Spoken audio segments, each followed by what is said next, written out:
Professor ইউনূসের বা এই সরকারের, কিন্তু তার তো দায়িত্ব হবার কথা না। দায়িত্ব হবার কথা হচ্ছে রাজনৈতিক দলগুলো যারা ভবিষ্যতে দেশ গড়বার স্বপ্ন দেখছেন, যারা দেশ শাসন করবার স্বপ্ন দেখছেন, রাজনীতি করছেন এবং করবেন বলে মনে করেন। রাজনৈতিক দলগুলো কিন্তু সেটা করতে পারেনি। এখন অন্তর্বর্তী সরকার ডাকছে সবগুলো দলকে, সেখানে আলোচনা হচ্ছে, তাদেরই মধ্যস্থতার মধ্য করে শেষ পর্যন্ত আমরা সংস্কারের বিষয়গুলো করতে পারছি।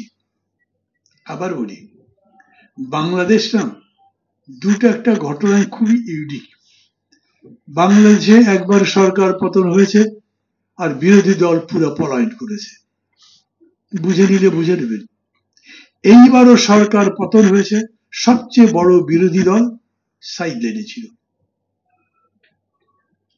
এখনো আমি বলছি, আগামী দিনেও ওই রাজনীতি আপনাকে নির্মাণ করতে হবে যাতে আপনি এগুলো ডিফাইন করতে পারেন। আকাঙ্ক্ষা নিয়ে যখন আলোচনা হয়েছে, আমি সাদেককে এবং তার সংগঠনকে খুবই ধন্যবাদ দিই।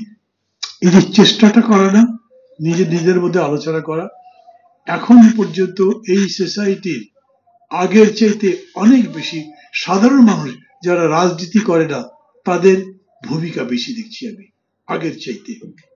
ভাবেন 100টার মতো নতুন রাজনৈতিক দল হয়েছে, কেন অবাক লাগে না? আমাকে কেউ কেউ জিজ্ঞেস করেছে, সাংবাদিক জিজ্ঞেস করো এটা কি মনে করেন, এতগুলো রাজনৈতিক দল হওয়া কি ঠিক? আমি বললাম, ভাইরে ঠিক বেঠিক বলার আমি কি? প্রত্যেক মানুষের রাজনৈতিক গণতান্ত্রিক অধিকার আছে, প্রত্যেক মানুষের সংঘবদ্ধ হবার অধিকার আছে। আমার রাজনীতি করার অধিকার থাকলে আমি রাজনৈতিক দল করার অধিকার রাখি। 20 কোটি মানুষ, সেইখানে যদি 200টা দল হয়, আপনি কাউকে দায়ী করতে পারবেন? আপনি যদি দল করতে পারেন, আমি করতে পারবো না কেন? বরঞ্চ আপনি বলেন রাজনীতির মধ্যে আসলে রাজনীতি সমৃদ্ধ হতে পারে যদি রাজনীতি তার দিকটা ঠিক করতে পারে।